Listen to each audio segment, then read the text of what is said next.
I certainly think it's a problem that someone might try to undercut collective bargaining or whatever, but if you've got people who disagree with you, that's called democracy. Which side are you on? Which side are you on? Let's talk about Tim Pool. So we've been talking about the UAW, and other people are talking about the UAW, including Tim Pool. Tim Pool reacted to the UAW suing Donald Trump and Elon Musk for threatening to fire striking workers illegally threatening to fire striking workers, violating the law, and all that good stuff. So let's just listen without any more exposition to how he presents this to his audience. They say the United Auto Workers Union has filed complaints against Donald Trump and Elon Musk, alleging the two advocated for firing striking workers. So what? The former president and the owner of X held a conversation on Musk's platform, this we know. At one point, Trump and Musk were talking about workers who go on strike for better wages. Trump said, if workers go on strike and you say that's okay, you're all gone, so everyone is gone. Under federal law, a company cannot fire its employees if they are on strike, but you don't got to pay them. So there you go. The unfair labor practices charged were filed with the National Labor Relations Board. The UAW said Tuesday, just hours after the discussion, more than 1 million people tuned into the session. Quote, when we say Donald Trump is a scab, this is what we mean. When we say Trump stands against everything our union stands for, this is what we mean, said UAW President Shawn Fain in a news release. Musk himself has been outspoken against unions, criticizing them for creating inequality among employees. Tesla, which is also owned by Musk, is the only auto manufacturer in the U.S. whose workers are not unionized. Bravo, Tesla. Shout out to the workers. Shout out to the workers. So there you go. I mean, this guy is, you know, I mean, he tries to, just like kind of the right, the rest of the folks on the right, try to position themselves as, you know, as a pro-worker guy, as a populist. And here he is saying, so what, to threatening to fire striking workers, saying, just reminding people that you don't have to pay workers while you're on strike, which is like, that's what a strike is, right? That you're not working, you're not getting paid. Doesn't, you know, not relevant to anything else in the complaint. And then pretends like, oh yeah, it's all the workers' decision. Like, that's why they're not unionized at Tesla. That's totally, there's nothing, you know, going on preventing them from unionizing at Tesla. There's no, you know, multiple lawsuits against Tesla specifically for firing workers who are trying to organize, who complain about the conditions, and things like that. None of that's going on. It's all like the workers just independently decide, like, we don't need a union. Despite all of the issues that we know are at Tesla. I'm going to go out of order a bit because I just want to show you I want to remind folks, we played this clip on the program before, but I just want to remind folks about some of the conditions that workers have to face working at Tesla, specifically as it relates to safety. Let's play this clip. In 2015 alone, the rate of serious injury at Tesla's Fremont factory was 102% above the industry average. And in 2016, it was above the average by 82.5%. Tesla claims its 2019 injury rate dropped below the industry average, but the Center for Investigative Reporting found that Tesla underreported its injuries that year. On top of that, California's inspection agency said it couldn't verify Tesla's claims about safety improvements. Basically, everybody would cut their arms and hands. Sometimes people would bleed off the line and have to run to the bathroom, so it would be a man down, a second person. I would have to stop the line, and once you stop it, if you stop the line there, management come over, would start yelling at you, and they'd be like, why did he cut his hand? What is he doing? Oh, change him out with someone better. Almost like a modern day industrial sweatshop. Yeah, so not great, and union workplaces are significantly safer than non-union workplaces. That's a fact. That's a fact. You can look it up. That's a fact. And so it's just really frustrating, this kind of stuff that these people are allowed to get away with on the right. They're allowed to advocate for firing striking workers. They're allowed to talk about how great it is, bravo Tesla, that you have kept your employees from unionizing so far. And then people on the right just allow them to continue to say, oh, I'm on the populist right. I'm a populist. I'm pro-worker. Even as you're advocating firing striking workers. And so Tim Pool goes on this kind of like long exposition about his feelings about unions, particularly as it relates to his own personal experience with them. He's apparently been a member of 2 unions, and he talks about his experience and how much he hated it. And this is about like 2 or 3 minutes, and I wanted to react to this because there's some really revelatory information about Tim Pool as a character, like the way that he sees himself in society, or maybe like not in society. Let's watch this clip. Let me tell you, my friends, I don't care if someone unionizes. I really don't care. If you want to do it, go through the process, do it. It doesn't mean anything to me at all, right? What I don't like about unions is that they don't do what unions are supposed to do. Collective bargaining is incredible. Employees getting together and saying, hey, guys. Okay. Pause it. Collective bargaining is incredible, but so what if people fire striking workers, which is really kind of the crux of collective bargaining, is the ability to go on strike. That's like a huge part of it. I love collective bargaining. Collective bargaining is awesome, but also bosses should be able to fire striking workers. I mean, just really gross stuff. Continue. Go on strike unless the company meets our demands. I think that is awesome. Collective power, stand up against those big fish fighting against a little fish fighting against a big fish. All that stuff's fantastic. That being said, unions don't do these things. Oh, so do unions not do these things? Really? Have you ever looked at the 990s that unions have to file and the categories of activities that unions perform and what categories all of their expenditures fall under? Have you ever done that? What are you talking about? Unions don't engage in collective bargaining and upholding contracts. What are you talking about? That is just a lie. That is not true. What do they do? Exactly. Is he going to tell us? Oh, I'm sure he's going to tell me. He's not actually going to tell you what they do, but I'm curious. I want to know, like in his world where they don't do collective bargaining. Right. As a union official, I'm like, what am I doing all day? Yeah, exactly. What am I doing if not? I'm on the bargaining team. No one told me this. Yeah. Apparently, you're not supposed to be, unions today don't engage in collective bargaining, despite the fact that you are literally my co-host on this program on a bargaining committee, spending hours and hours and hours bargaining a contract. I am a steward in my union, spending hours and hours and hours filing grievances, investigating grievances, conducting interviews about enforcing the contract. But Tim Pool knows better, and he says that I don't engage in collective. What a dumbass. Literally doesn't know anything. A know nothing. Crazy. Let's continue. They are not protecting the workers. I have been in 2 different unions, and one was basically meaningless. I worked at a grocery store, was in a union, and they made me join the union. I made something like $40 a day. So paying union dues when I was 18, trying to make money, I'm like, this is insane. How am I supposed to? I'm working every day. Terrible job. Stupid job. Treated like garbage. And I had to be in the union. Hey, 5 seconds. Just wanted to say that this is only possible because of our donors. If you want to see more of this, then consider donating yourself at tvlr.fm/donate. No, you didn't. I'm just going to go ahead and say no. That's true. He didn't have to be in the union because closed shops have been outlawed by Taft-Hartley, which we should reverse. We should bring back closed shops.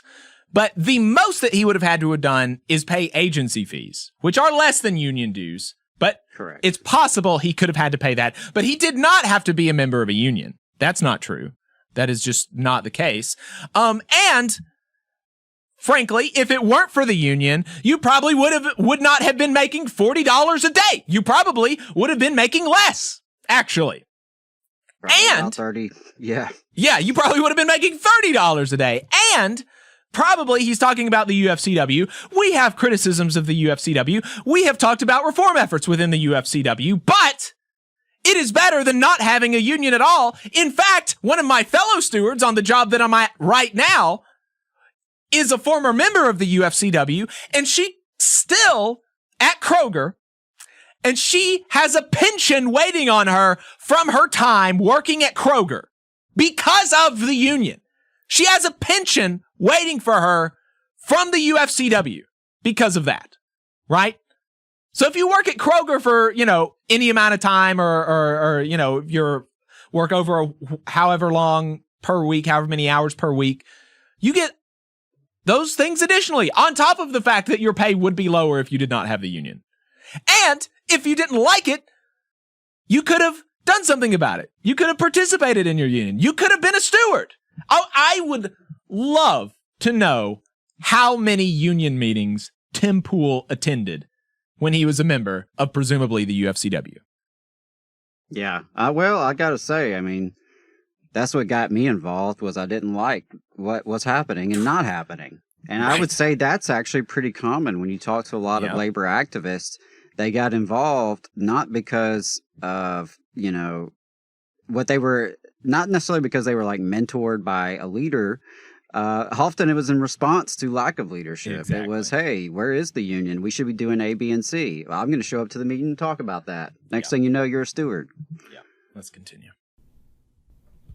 Then I got a job I was a part of the Transport Workers Union when I worked for O'Hare, and they did nothing. They did nothing for me. Because of the union, I was unable to actually advance and try and make a career for myself.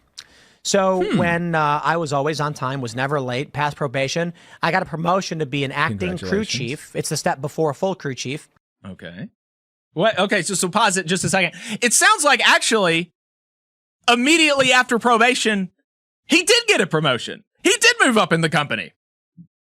Immediately after probation. Wait, and that implies there is a non-probationary period. Right. That's something most of us workers in non-union facilities aren't very familiar with, because I don't know if Tim realizes this, but, the default is at-will employment in most places, particularly here in the South. So, yeah, I mean, just having a non-probationary period where you actually have some due process is a pretty radical thing for a lot of folks.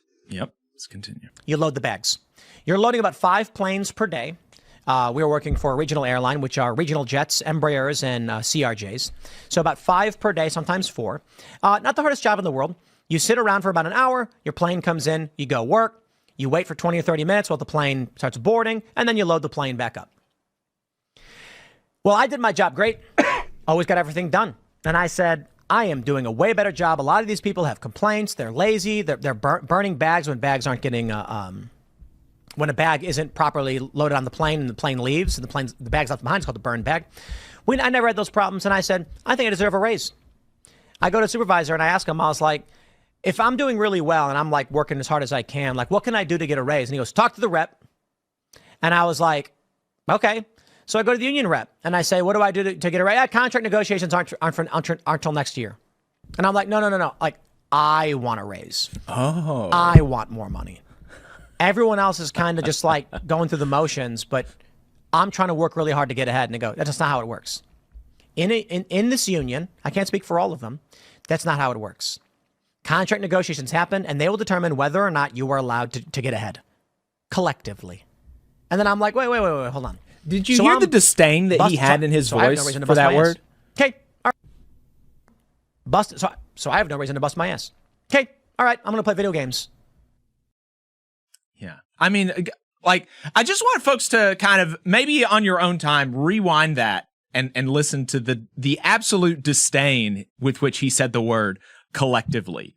Like, the idea that I should give a shit about anybody other than myself is a totally foreign idea to this guy.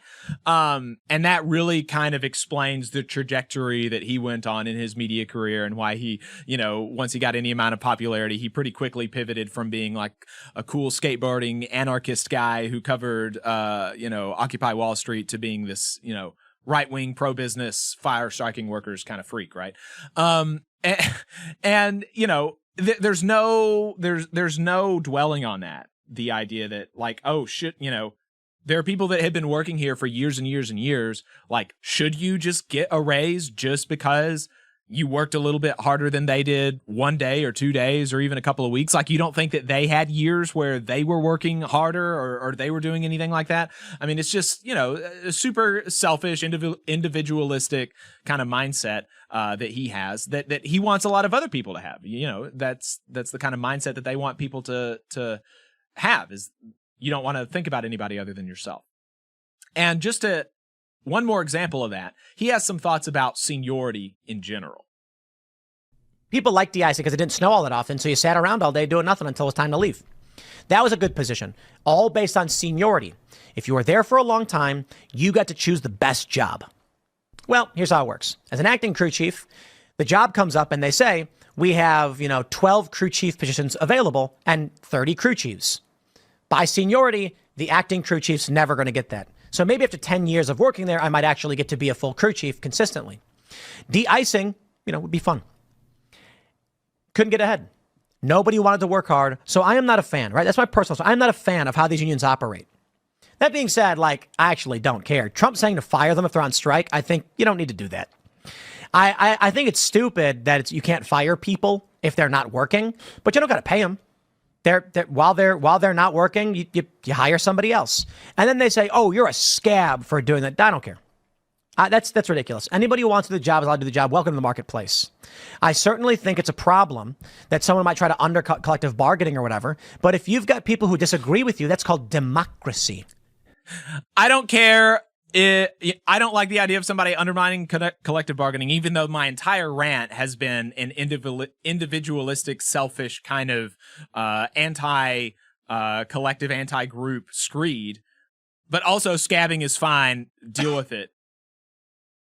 I mean, just, the idea that people like this can call themselves pro-worker or populist or anything of the sort is just, it's so grating to me. It so grinds my gears. It really gets under my skin. Well, I will say that, this is kind of a common trope that, you can't get ahead in a union environment, or that, there's no reward for working hard. And even though he literally, like, his first sentence after saying that was, I was promoted immediately after my probationary period ended. I mean, and no dwelling on the dissonance between those two thoughts. Sure. And then, the other thing is, so did you make a proposal to the bargaining team on how to address this? Right. It is a democracy, right? That is part of the point, right? You as a member in a democratic institution like a union, you have a voice, and so his reaction was, fine, I'm just not going to work hard anymore. I'm just going to play video games. But other people's reactions may have been different. It could have been, well, is there a way to still honor a structured salary schedule while rewarding individual efforts? Right. Who knows? Maybe there was a way to do that. I don't know. But you're right. The entire thing is about undermining collective bargaining. So it's always frustrating when they slip those comments in there. I'm not against unions. I mean, here's 5 minutes of telling you why I am against unions, but by the way, I'm still not against them. Right. I just don't buy it. And I always am confused why folks like this, have attention and get an audience, but, there's an audience for everything. So it's just very frustrating. But, a lot of folks do use those anecdotes of, well, I was in a union one time and it didn't work out well. Yeah. But, I mean, you can use that approach for literally anything. Like, I've been out to eat and I've had a bad experience. I didn't swear off restaurants. Okay? I've even gone back to a restaurant after having a bad experience at that particular restaurant, right? Because Maybe they had an off night. And, you know, it's always interesting. And I dealt with that a lot recruiting in the field, where people told me, yeah, well, I was a member somewhere else. I didn't really, you know, didn't like it, or I didn't like the rep, or, you know, they didn't have my back, or, you know, I had a bad situation. And again, I just don't see how that helps you overall, individually or collectively, to swear off the one organization that we have to build power in the workplace, because you've had some bad experiences. Right. To your point earlier, you know, I'm very critical of our labor movement in a lot of ways. And, you know, I try to choose my words carefully on the air about that. But I do think we have a lot of room to improve in a lot of our labor unions when it comes to democracy, when it comes to solidarity, when it comes to new organizing, when it comes to our political strategies. There's a lot of room for critique. And the truth is, if you talk to real dedicated unionists, they will have more complaints about unions and union leaders than any of these conservative cranks will. But it's from a different place in our heart. And, you know, because ultimately we see the power of when working people come together, and when we organize together, and we build institutions together, and how that can help us and help move all of us forward and build a better life for ourselves and our communities. And yeah, those are human institutions. And so they're as flawed as the humans inside of them, and, you know, as flawed as the humans leading them. But again, you could say that about everything. And, you know, ultimately, it's active engagement, you getting involved, you talking to your coworkers, you building relationships with people, you using the democratic process. That's all important to making these institutions better and vibrant, and be as good as we deserve them to be. You just saw a clip from the Valley Labor Report. We are live every Saturday morning from 9:30 a.m. till 12:30 p.m. And we pride ourselves on keeping all of our content free to everybody so that we can talk to as many working folks as possible. If you support the work that we're doing, you think that it's important, you think that it's good, then consider making a monthly contribution to the project, and you can do that on our website, tvlr.fm.